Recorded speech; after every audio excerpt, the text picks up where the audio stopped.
What did you see on the two interceptions Chad threw?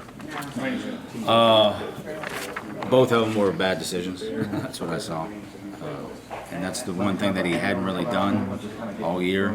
So we're obviously going to take a real close look at it and figure out why that happened. I mean, as soon as he threw both of them, he came and said, "I can't believe I did that." But we overcame it. Short red zone was a little trouble tonight. Seemed like. Yeah. Those guys.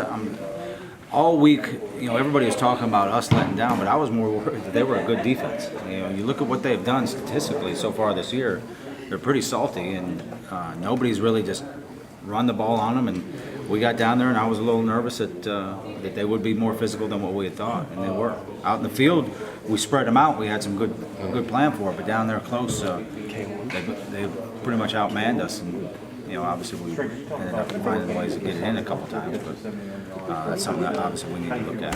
Freeze said that third down plan probably wasn't as good as he had hoped, and that they had a very good third down plan. Yeah, I just don't think we executed. We had a couple plays that exactly what we thought we got, and either we dropped a pass or a bad throw or a bad decision, whatever it was.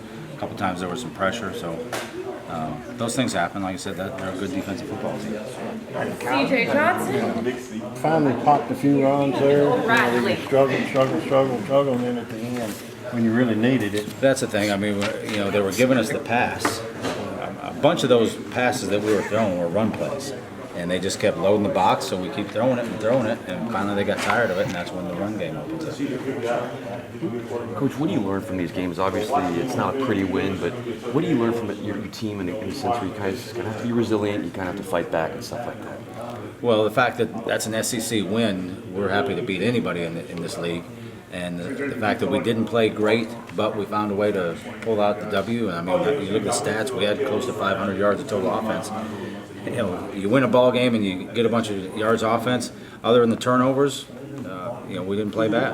How do you think the moving Aaron Morris up, moving Javon over to right guard, and then playing Jordan Sims a lot at right guard, how do you think all that in combination worked? Well, again, we did move the ball. There were some issues, whether it be on some pass protections and some run game stuff, but I felt like we were moving the football, so it must have looked good. But with offensive line, you really have to watch the film to be able to critique it the right way. Did you feel that there was a change in the tempo of the game from previous games that you all played on offense? Change in tempo, as in how fast we went?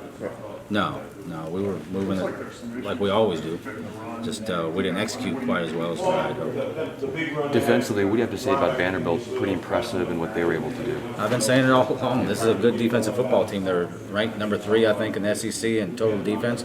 And like I said, we put up 500 or close to 500 yards of offense and scored 27 points. And that was enough to win. Thank you, Coach.